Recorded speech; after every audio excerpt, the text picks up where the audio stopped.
Hello, YouTube fans and friends, and welcome back once again to Scourge of War Remastered.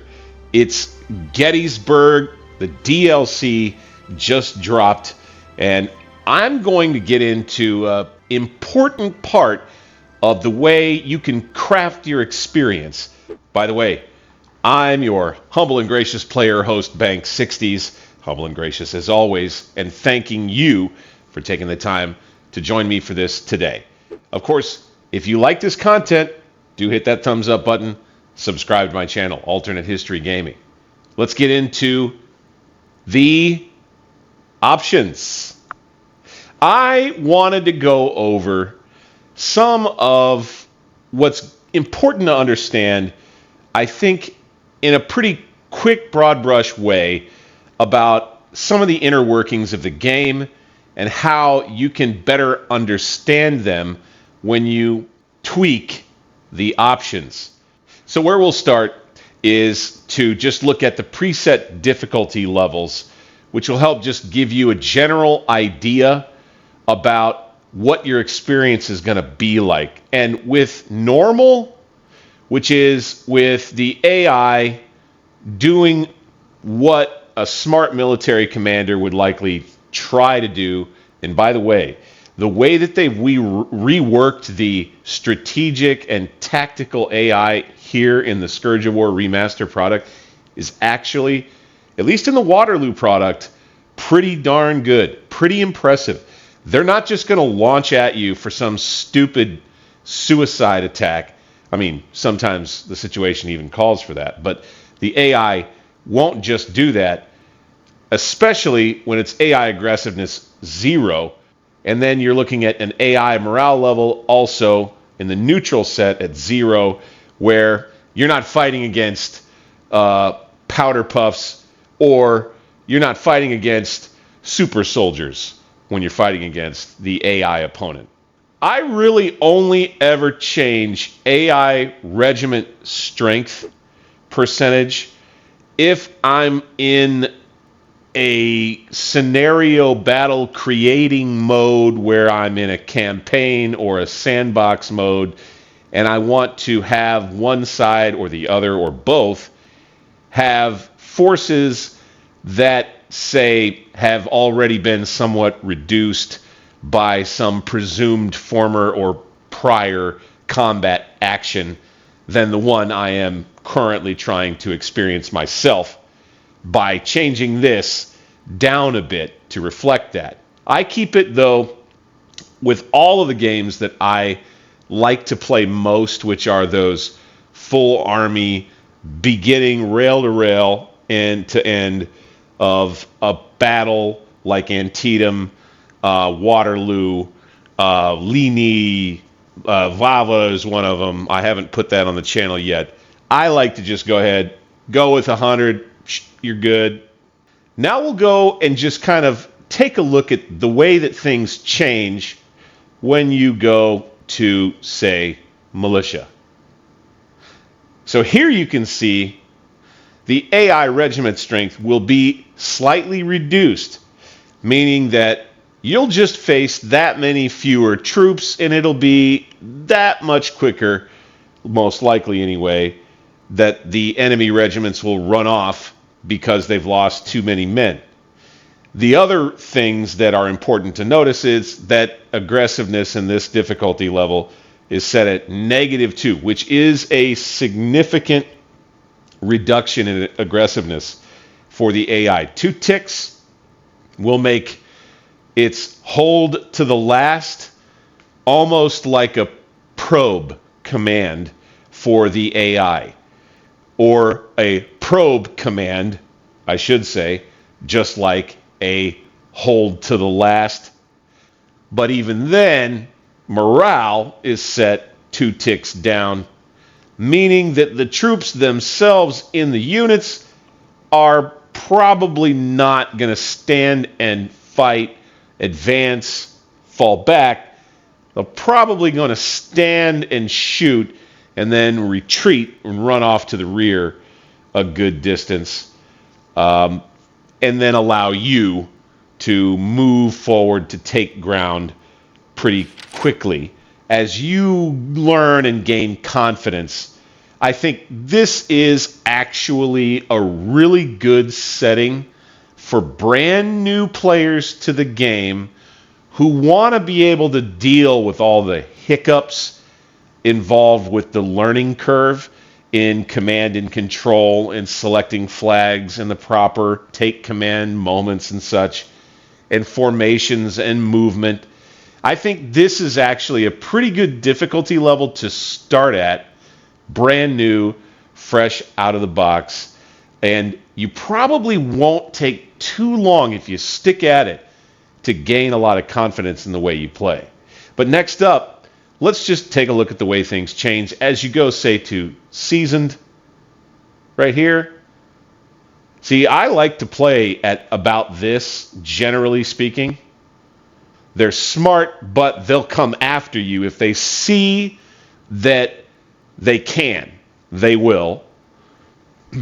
They won't always just come at you and charge. They'll usually come at you and stop and form line and shoot. They'll usually come at you, and if they charge, it's going to be a situation where you're already falling back. You've already lost a lot of troops in the regiment. Sometimes the AI just kind of like sneaky because of, coding, whatever, kind of just knows. And it'll go then. And it'll pick its moments to charge you out. It won't send a full brigade at you and charge you down with all of them or anything like that at an aggressiveness level like this. But it is a fun time here at the Seasoned level with the AI aggressiveness set at 1. AI morale level at 1 means you're facing guys that are they're sturdy. They won't just run if they're losing a lot of men. And then on top of that, every regiment is going to have that many more men. This is where I admittedly begin to disfavor some of the way that difficulty rules are set up. I would say that difficulty at 110 is probably a bit much. I just keep it at 100. I'm kind of locked to what history has to say about how many men were fielded, and so to go above that is just kind of like, why? Here you have 100, right? The AI's morale level will be a little bit better, right? And I've done historical difficulty in scenarios before. So it's certainly not anything that would be too daunting for an experienced player. I think what AI Aggressiveness 3 would indicate is that the AI is coming. Like, they're coming. They're going to set up their stuff everywhere in the best position to kill your men. They're not going to wait. They're going to have their regiments in the right place as close to the right time as can be, and they're going to be coming. And you better go get them also. And if you just happen to hold better ground than them, you'd better take advantage of every inch of it that you can. And so this is one that would challenge, I think, even an experienced player. And you see here, our next difficulty level is Grognard, which I would honestly say, if you're trying to fight against, I don't know, just a crazy, tough, insanely difficult enemy army that's just made up of really sturdy, they'll charge you all the time and they'll win. Even if they've got conscript or irregular infantry troops, their cavalry will find ways to find your flanks and move quickly, and their batteries will move forward and help their infantry advance by kind of getting into shell range and canister range and things a little bit more quickly. This would be probably one I want to approach one day just for fun to see how I do. I don't know, maybe one day soon. Test my skills against it. You also have other preset levels where you have a bear map, and then you have couriers by brigade. And those are other options that you can set in a custom way too, of course.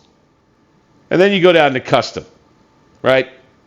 So the way I like to play, most of the time, even for myself, because it's just the entertainment value and the bird's eye view, call me a Total War dweeb, is to just go no couriers.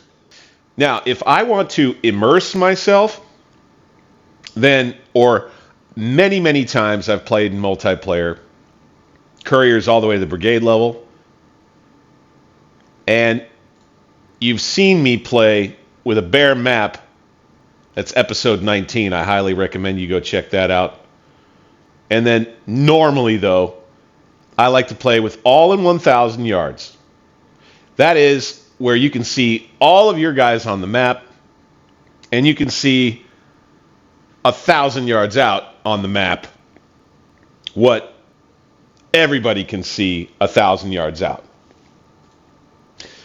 All in sight is literally all in sight.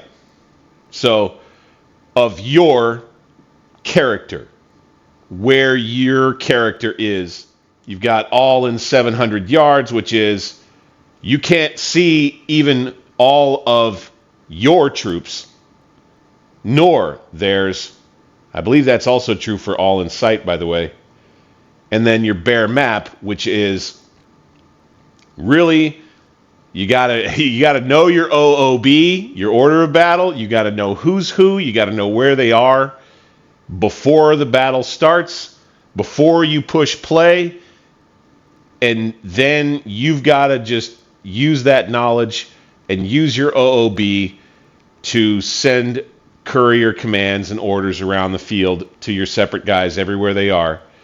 That is something that one day down the line in a hits playthrough, I really would be eager for a skills challenge to take on a hits bear map brigade, I would say with probably historical difficulty, and do, let's go custom. And this is kind of digging into the way you can fiddle with these options, right? So I would probably set my AI aggressiveness to like 2. I like 2, fine. And then go brigade, bear map. You do max camera distance. It's interesting to talk about this one here. I think you probably can figure out screen resolution and music volume for yourself. Max camera distance from you. When you get into the options menu, it's a little bit difficult to kind of conceptualize what this means. So, oddly, if you think about it, it makes sense. Max camera distance from you equals 0 means that the value for the camera is, it can go the fuck anywhere. It's 0. It's not locked to any number. So at 0, you are in God cam. And the camera can float all over the battlefield like you've seen me do in videos before, no problem. And so that's important to know. Then, now you start locking the camera to a number. 1, 2, 15, all the way up. And if you want to play hits, depending on how much latitude you want to give yourself to lift a big camera tower up above yourself, out in front, to the side at 20, or to have it tight to you at 6 or less. If it's at 1, frankly, I would not pick this option because I'll tell you, there will just be a guy trolloping right in front of your view of everything that would be your general. So don't do that. What I would do, though, is set it at something like, 15, if you want to play a hits playthrough. Your autosave interval is something that messes, I think, with performance a little bit when you're in the game and it's auto-saving. If it's going quickly, 3 minutes, it's going to interrupt play. I think from time to time, you can get it up to 10. and I'll usually do it at 10. A lot of the time, though, when you're playing like in multiplayer and you want to make sure that everybody is not going to be pissed, you can bring it down to 1 minute.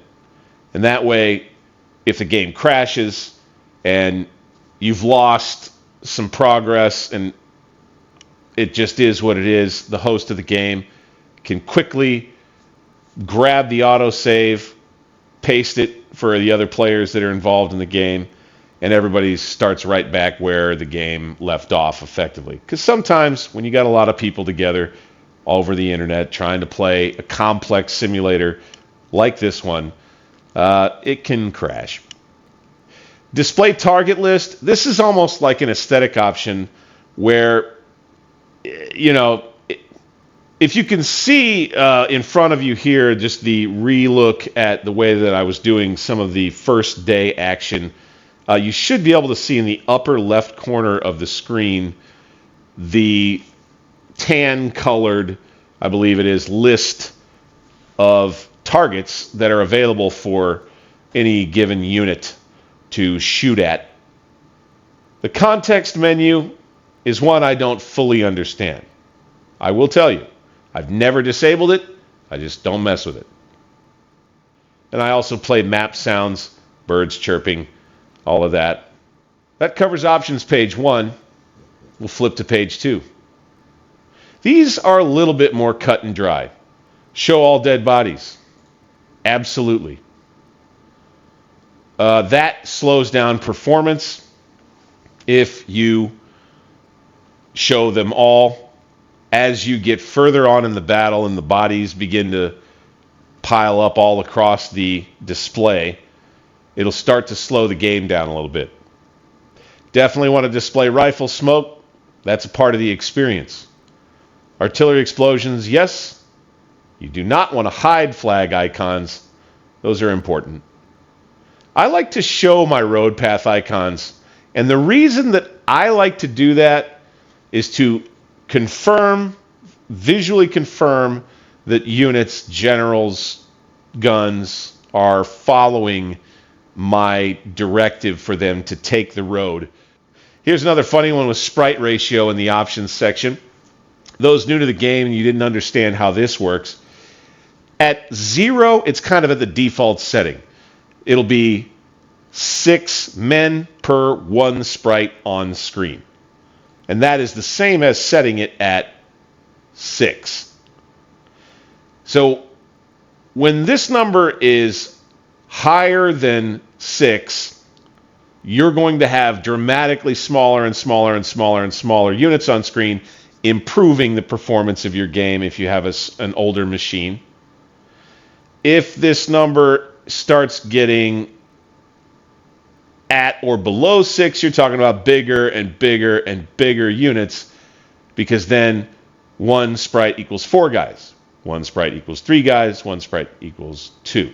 It's insane to try to play with 2 on the maps that they have built into the standard build of the Scourge of War game for Gettysburg, Waterloo, or anything. It's really not one you want to go with. 3 looks pretty damn weird. The lines are real long and gangly, and they start crisscrossing all over the place, and it's really ugly looking, in my opinion, in plenty of my playthroughs that I've done with it. 4, that's what I go with right there. Works just fine. Regiments that are big are nice and big, but there's plenty that aren't. I think if you go with 5, you're in a good sweet spot. I think for me, 6 makes them look a little too small. I like to have them looking as historical as I can make them. So I like to go with 4 usually. Percent trees showing 100%? Yeah, absolutely. People will toggle trees off because it's something they feel like they have to do to help them in combat. I'm one of those that's all about immersion and trying to respect the people that were doing the thing a little bit, even though I'm playing a game. And part of that for me internally, and it's totally a me thing, is that I can't. They couldn't look through trees, so I can't look through trees either. And so percent trees showing stays at 100 for me. Now, And here you go. Something else that helps you along the way too is the setting for max transparent trees. And that is a little kind of orb around where your camera is that helps invisibilize or make invisible a lot of the foliage to help you spot your units. And having it set at 200 is really what I've always gone with, and it's worked great so far. Make walls transparent with trees. I don't do that. For one odd reason or another, I don't know exactly what it is. For some reason, I think that the walls should remain, there. I like to display the off-map trees, helps with immersion, and the off-map terrain. But, of course, selecting both of those things could negatively impact performance on your machine. And then you could probably tell you're going to get, with these settings, I have to say, high, best, and best is something that you just got to shoot for. Otherwise, you're just not doing this thing justice. If you do anything less than best on uniforms, or honestly, if you do anything less than best, they just don't look as cool. They aren't as varied. It's way more uniform and a little bit silly looking, to be honest.